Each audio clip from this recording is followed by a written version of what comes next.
क्योंकि वर्तमान जीवन पद्धति में 100 से ऊपर वर्ष जीना असंभव जैसा लगता है। ऐसे ऐसे रोग मनुष्य को लग जाते हैं, उसके शरीर का नाश हो जाता है।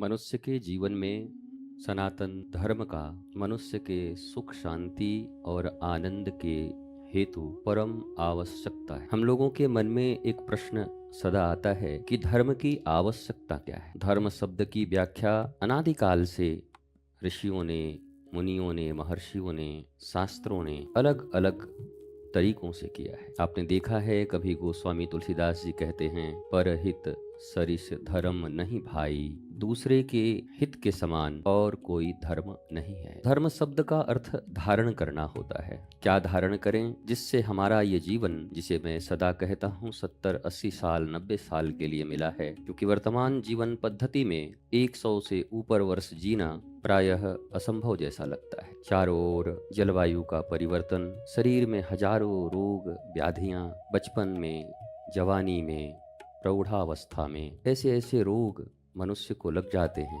उसके शरीर का नाश हो जाता है। उन रोगों से कैसे मुक्त रहें, शोक से कैसे मुक्त रहें, दुखों से कैसे मुक्त रहें, उस मुक्ति का साधन बताने वाले परंपरा या जीवन पद्धति का नाम ही धर्म है। धर्म कोई हवाई जहाज से उतरी हुई चीज नहीं है। धर्म कोई सुदूर हिमालय की पहाड़ियों में मिलने वाली वस्तु नहीं। धर्म आसमान की ओर देख करके और ये कहना कि ऊपर धर्म बैठा है, ये भी सत्य नहीं। तुम जीवित हो, 80 साल का जीवन तुम्हें परमात्मा ने दिया है। इन 80 सालों में रोग मुक्त होकर, शोक मुक्त होकर, छल कपट प्रपंच दुर्जनता से मुक्ति प्राप्त करना, आनंद, प्रेम और शांति में अपने जीवन को जीना, यही धर्म का अर्थ है। ये जितने भी धर्म या जितने भी धर्म के प्रकार, मत, पंथ, संप्रदाय तुम देखते हो, हमारे सनातन धर्म में ही कितने संप्रदाय, अलग अलग 4-4 कदम चलते जाओगे, अलग अलग संप्रदाय के लोग तुम्हें मिलेंगे। 10-10 कदम चलोगे, तिलक बदल जाएंगे।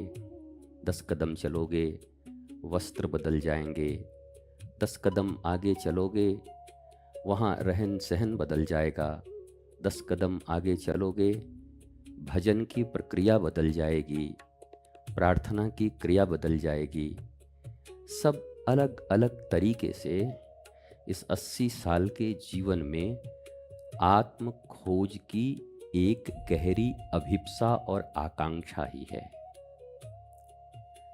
धर्म इतनी छोटी वस्तु नहीं है जिससे तुम चंद पैसे कमा सको, थोड़े वस्त्र का विन्यास कर सको, थोड़ी पद प्रतिष्ठा तुम्हें मिल जाए, झूठी, कांटों की ताज।